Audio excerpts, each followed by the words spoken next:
Welcome to the Lazy Investor's Plan for investing in a bull market in crypto, which we fantastically have again. And we're going to do this without overtrading, without sending yourself crazy, watching the screens all day, and without using leverage that can wreck you and blow you up. So what I'm going to show you today is a simpler plan.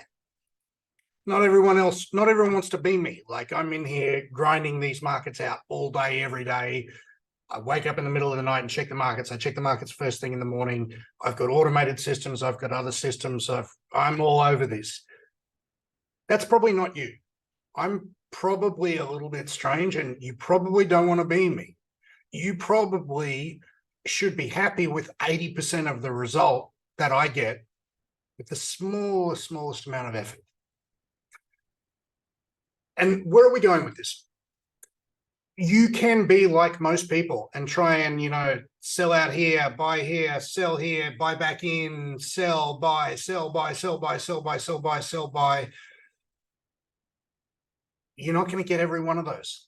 And every one that you miss, you sell here, you feel really clever, you miss this buy, and now you've got to fall in, now you've got to chase here, and then you only just bought back in, so you don't want to sell out here, and it's all thrown to pieces. No one's good enough to do this. It feels like we're good enough to do it. I'm not good enough. You're not good enough. Give that shit up. If we look at the green line as what crypto can actually do, what can crypto actually do? Well, 5 years ago, I couldn't really do very much. Now it's starting to get like you can do lots of things. You can take coins and borrow 100 million. If you've got $200 million worth of coins, you can borrow $100 million in cash. You can do that automatically. You can do a lot of staking things and earn yields. You can, there's a whole pile of, my point is this, crypto gets more and more useful and more people use it all the time. And whereas 5 years ago saying, I'll send you crypto wasn't a big thing, now this is reasonably commonplace. Like my business gets, 5 or 10% of our revenue from people paying in crypto, and that's going to go up over time with wiggles. Now, what happens is that people get excited in the hype cycle. Like we've got a hype cycle in AI right now. So AI is way overvalued. People are overvaluing the potential, and then they'll undervalue it. And then they overvalue it and undervalue it. And this is what happens with crypto. In 2017, people really overvalued it for where it was. In 2019, people had really undervalued for where it was. The end of 2021, people had kind of overvalued for where it was. And a couple of months ago, people had really undervalued. So what should you be trying to do? The buy part is pretty simple. You should buy anywhere where roughly, broadly, you can say either people hate crypto or they in the very recent past used to hate crypto. So you should be trying to buy things somewhere in the zone where people hate them. Now, the selling is a little different. I know we'd like to think that we're going to catch the peak bull and sell out at the tippy top, and I've never done that. Maybe you're better than me. I don't think that's a realistic goal. What we probably want to do with selling is wait until a little bit past the peak. A little bit past the peak, we have a really, really good idea of what that should feel like. It should feel still very, very bullish. It should feel, the time that you should sell should feel like a buying opportunity. It shouldn't feel like crypto did 6 months ago with like, oh, I hate crypto, that's fucked. Oh, sorry, I got into that. So the bottom line is, as crypto grows over time, it is doing this. We want to buy somewhere in the zone of people either hating or just off hating crypto. And we want to sell a little bit past everyone's talking about crypto, everyone loves crypto. Now, my friend and our director of research, James, says, at some point, you just have to take your pants off and join the orgy. This is what bull markets are. You just take your pants off and just get involved. This can be really difficult for smart people. It really can, because you're aping into sketchy investments, high-risk investments, buying things just because they're going up, a normal person, a sensible person would feel a bit weird about that. If you wait until you feel confident, until you feel certain, until you feel safe to do this, you've missed this part and you're somewhere in the zone of here. You're doing it too late. You don't want to wait until you feel confident. The ideal time for buying into crypto for a bull market is right when you're a bit like, oh, this is a bit sketchy. Oh, I don't know about this. This is, oh, I'm glad it's just a little bit of money. I'm not putting serious money. You should feel a bit ass pucker is my point. So in today's presentation, you're going to discover a simple method for investing in a crypto bull market that gets you most of the results of my complicated methods and my complicated systems, but with a fraction of the effort.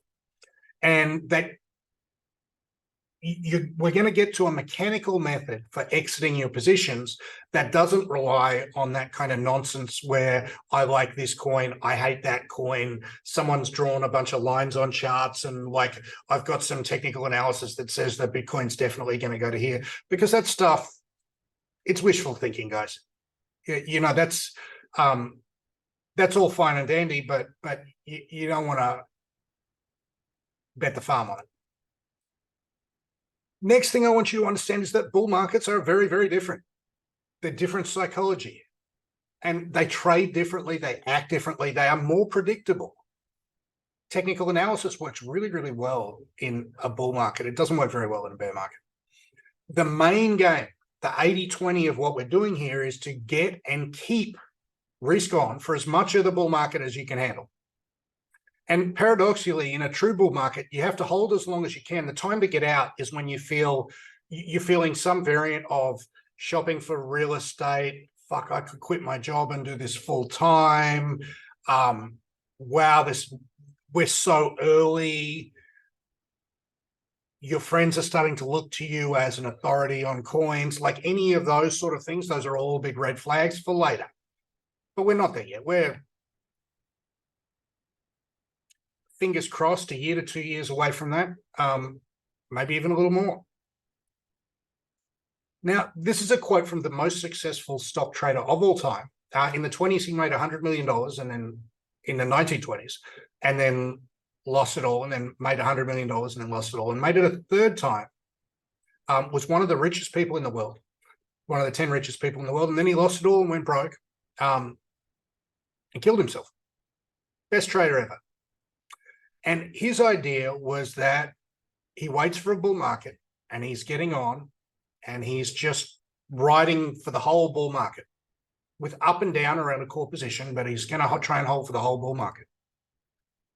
Now, in a bear market, bullish setups really look great, but they don't work. In a bull market should be constantly faced with a stream of bad news. And you look at the bad news and you go, oh man, I better hold off. Like that's a bit sketchy. But it never makes the market turn down. So there's this saying that bull markets climb a wall of worry. A wall of worry. You should, if you're in a bull market, have ample reasons not to invest. You should have always ample reasons not to get involved. Now, you can reduce the difficulty here just by a little bit of acceptance that there's going to be swings up and down. Your account's going to wiggle all over the place, but the long-term trend is your friend.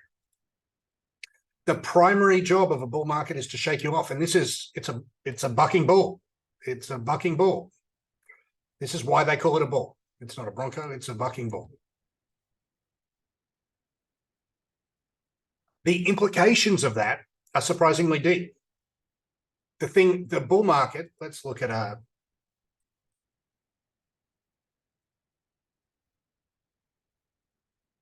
so we can see our bull markets here and here and just starting here. You can see that along the way, this doesn't look like a big deal now. But that day would have looked like a big deal when it happened. That would have looked scary.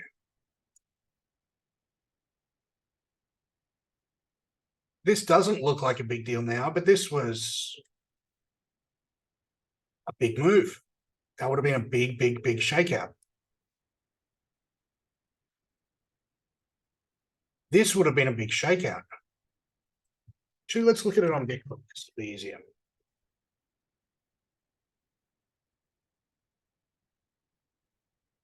This was a big shakeout. This is a big shakeout. This is a big shakeout, big shakeout, big shakeout. This was an incredibly, looked like it was all over for a minute. And then we're back. We're so back. We're so back. It made new highs, confirmed the highs.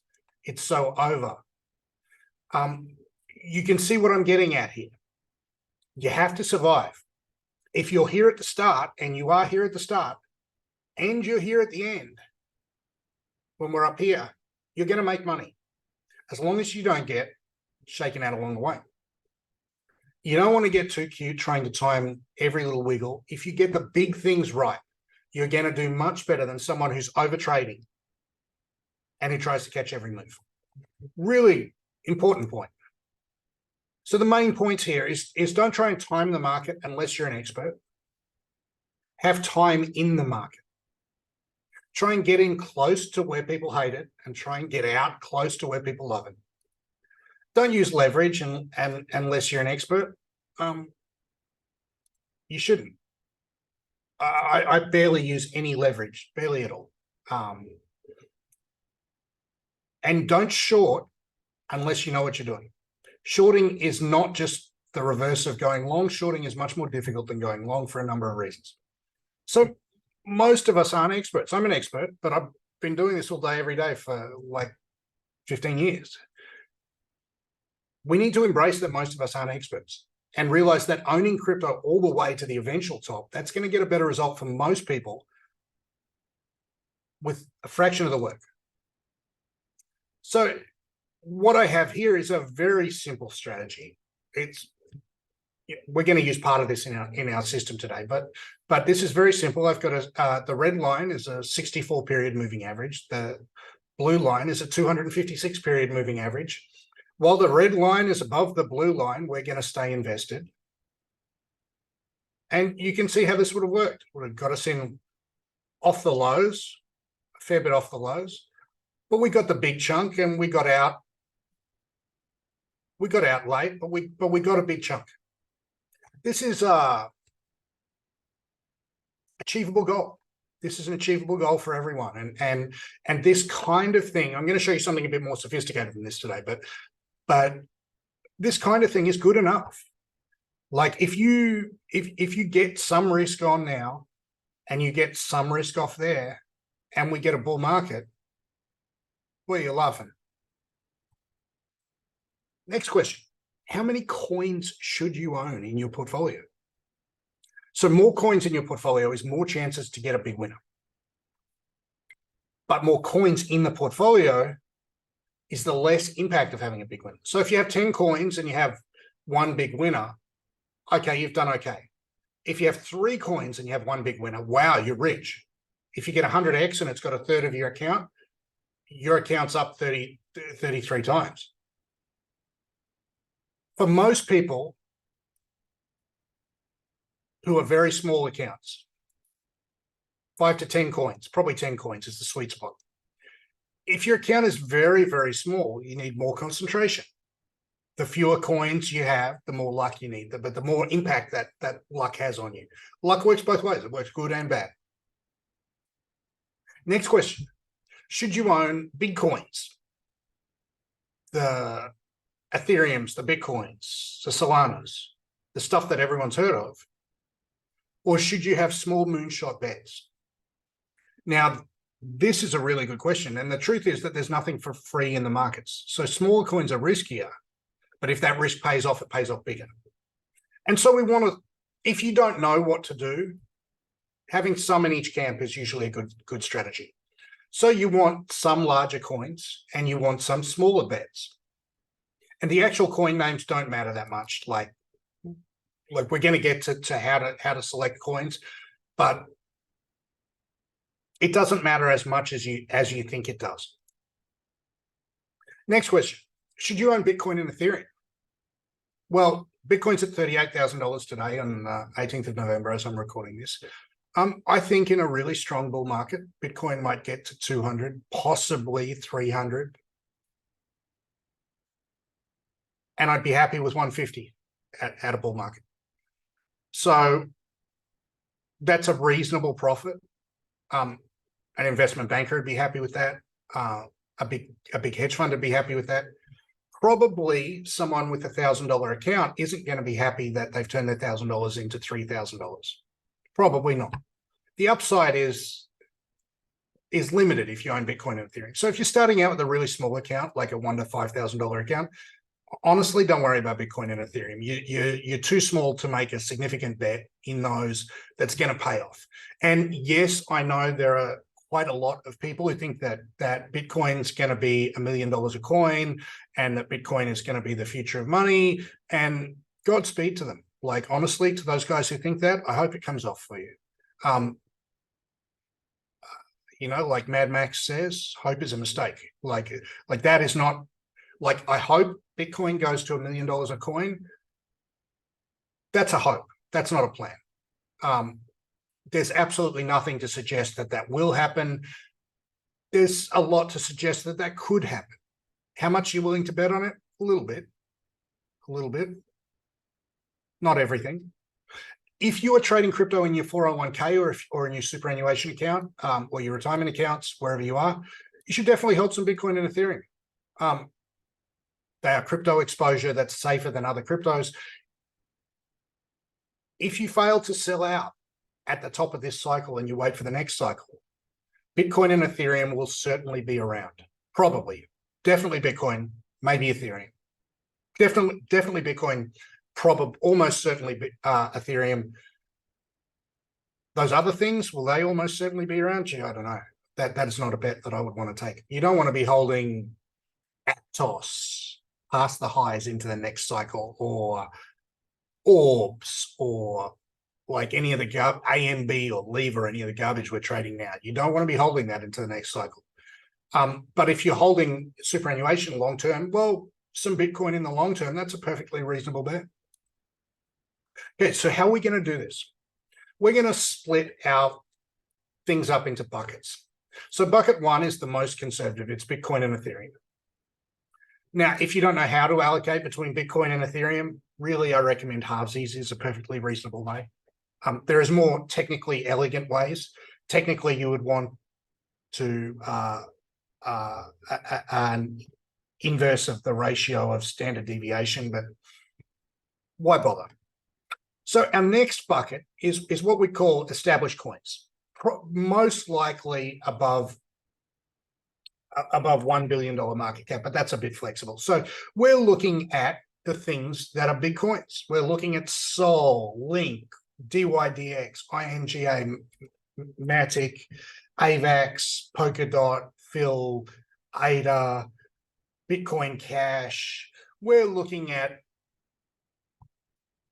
the coin market cap top 100.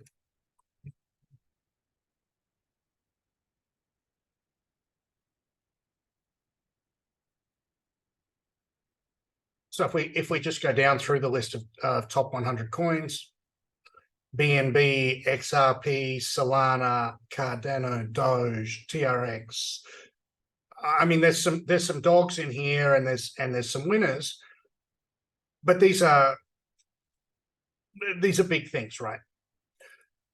So our next bucket is the established coins. Now we're going to get to the actual coin selection. How do I know that this coin is better than that coin? And pro tip, it's not I like the project. It's usually just this one has momentum. The next bucket, we're going to call these mid-cap coins. So these would be things a bit smaller. So examples are Roll Bitcoin, $700 million market cap. Femex token, not out yet. Pendle, $400 million market cap. Orbs, $200 million market cap.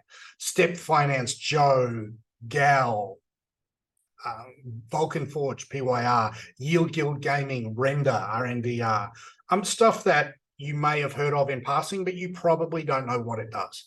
So we're going to get on to how do we choose these coins, but just think one level down in abstraction and utility from the things that everyone's heard of, the Bitcoins, the Ethereums, the Solanas, the Link, the ADA, XRP, like think one level down.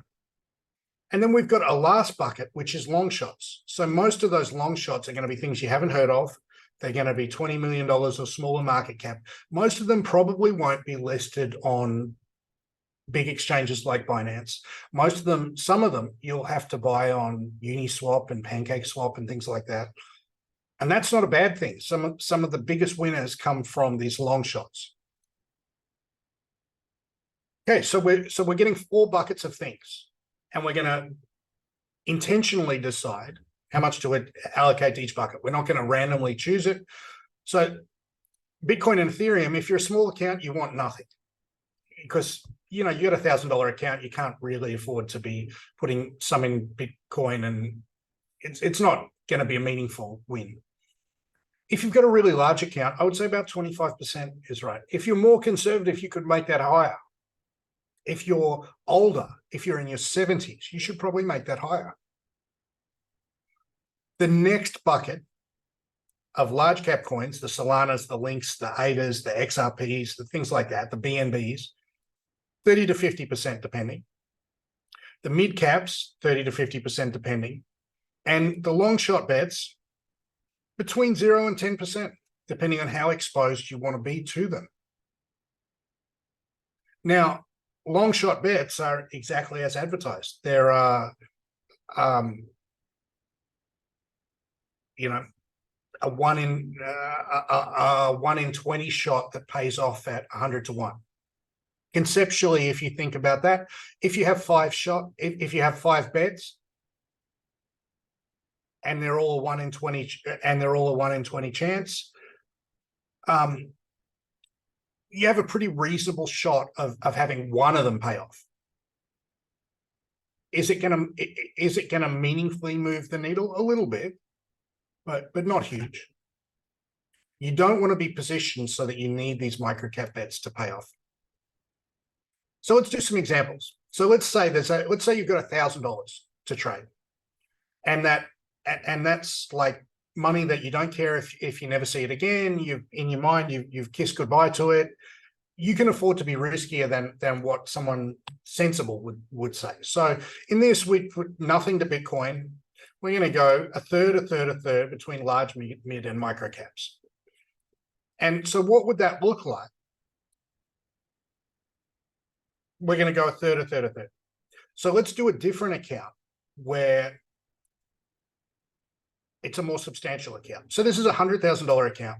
We can't afford to fuck up 100 grand. Like no one wants to like tell the wife, oh, I just lost 100 grand of our savings. Like, get the fuck out of here, dude. You're sleeping on the couch.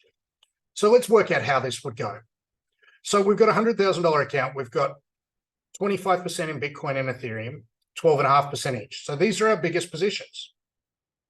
This is probably as it should be. If you've got a $100,000 account, Bitcoin and Ethereum should be your biggest positions.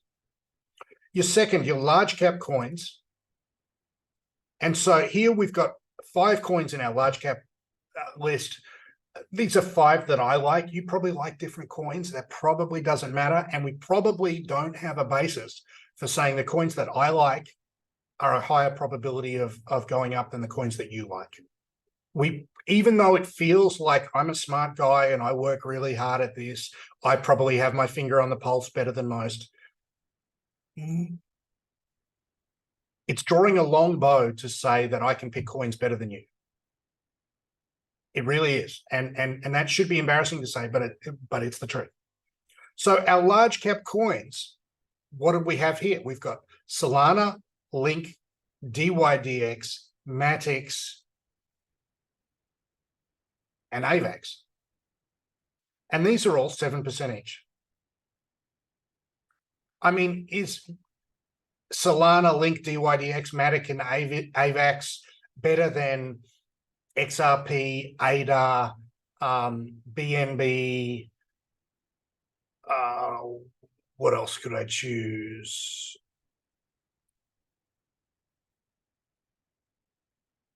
Uniswap and Monero. My opinion it is, your opinion might be different.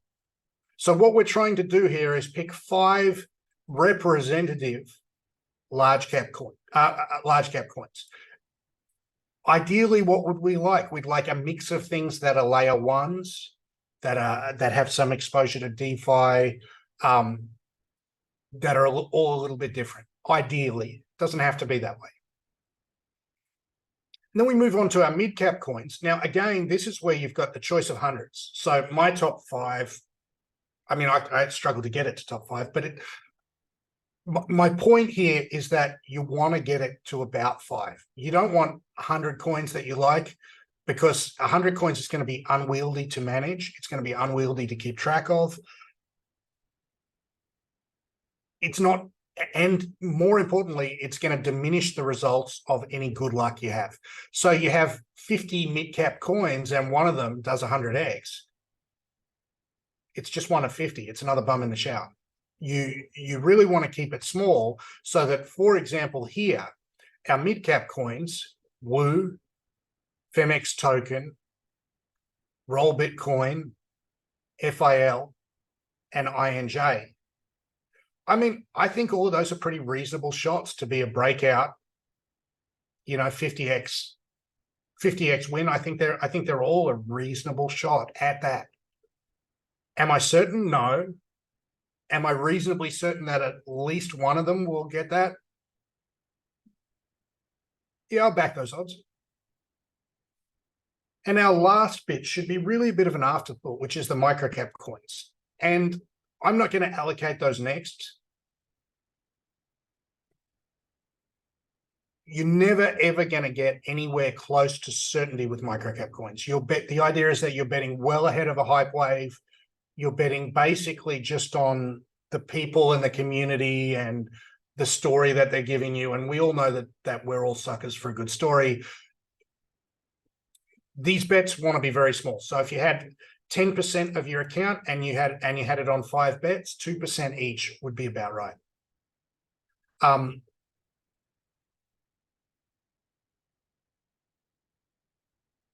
For example, a coin that someone shilled me the other day was called Toshi, Toshi. I don't know anything about the coin.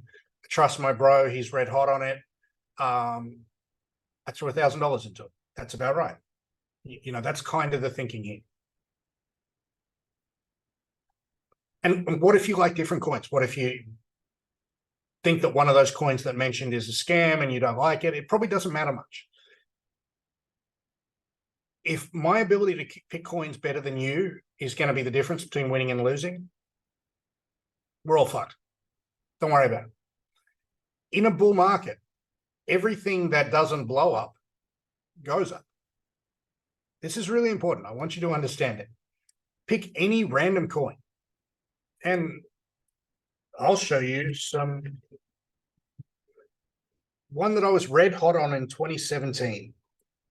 I was so red hot on this in 2017.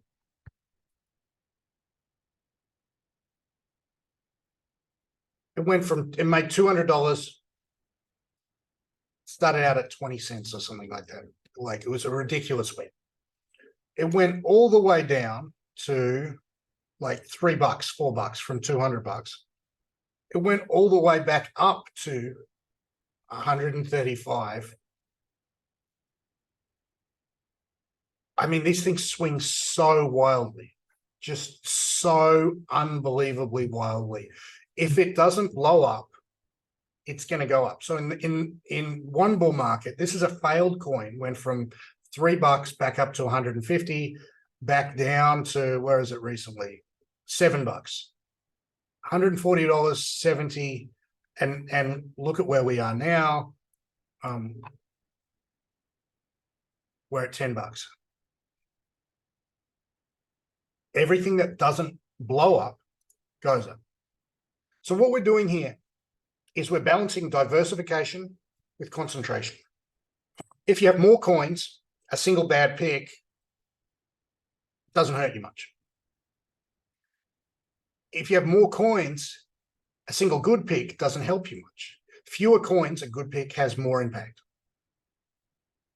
So let's look at this $100,000 account example again. We've got 13 coins in total. Now, this is enough diversification that we can be reasonably certain that even if our coin picking ability sucks, and like even if we completely suck at this, we're probably going to do okay. And if we redid this with a really small account, we'd probably take out the Bitcoin and Ethereum, and we'd probably allocate more to mid caps and less to Solana, and probably a little bit more to micro caps. That's basically it. You know, we're taking a very, very simple plan. We're going to move on to it in the next videos. We're going to choose the coins, and I'm going to show you a very simple method of choosing coins that doesn't rely on like, I like this token, I like that team, none of that, you know, bullshit that people go on with. That's a bit more systematic. And we're going to use the primary thing that makes coins go up, which is momentum. You strip all the bullshit out of it. Everyone loves a winner. Coin starts going up, it's probably going to continue to go up. And that's the phenomenon that is most reliable and most predictable in crypto markets. That's how we're going to choose our coins, with a few wrinkles.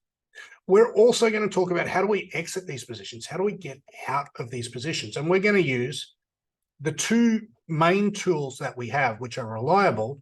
One, momentum, thing that starts going up will probably continue going up until it starts going down. And then once it starts going down, it's probably going to continue to go down. So we're going to use two things. The first thing is momentum. The next thing is sentiment. These are the momentum and sentiment are probably the only two real things, well, and carry, that we can count on. And what sentiment can we count on? When people hate a thing, it's undervalued. When people fucking love it, they're probably paying too much. When sentiment gets red hot, we're going to look to get out. When sentiment is terrible, we're going to look to get back in. That's how and when momentum is strong, we're going to hold our positions. When momentum turns and changes to be downside momentum, we're going to get out. Pretty simple. How do we add new coins to this mix? So, you know, we're taking a snapshot in time today where we might have to, there's a new coin coming out, ZRO. I want to be in on that coin. How do I adjust my portfolio for that? We got a method for that. How do we rebalance it?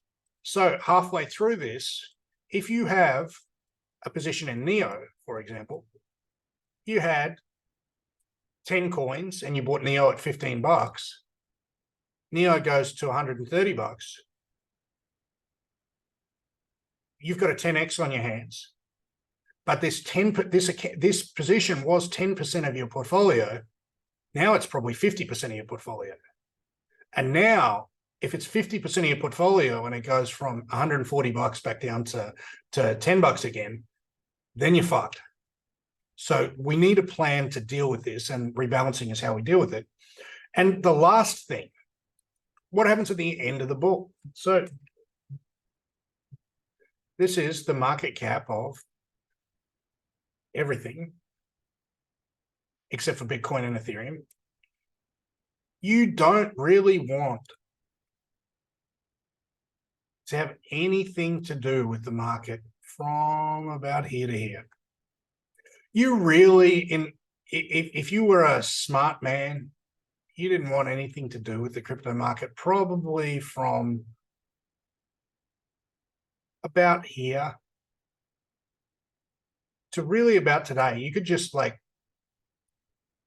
switch your screens off, have a cup of fuck right off, and just ignore this and just get back in the pool right here, or right where we are now, which is why we're doing this, right? Like, why are we talking about this right now? Why are we talking about a simple plan? Because now is the right time. This is the right time to do this. But we also need a plan for getting out of everything at the end of the bull market. So I'll see you in the next videos. Hope you enjoyed it.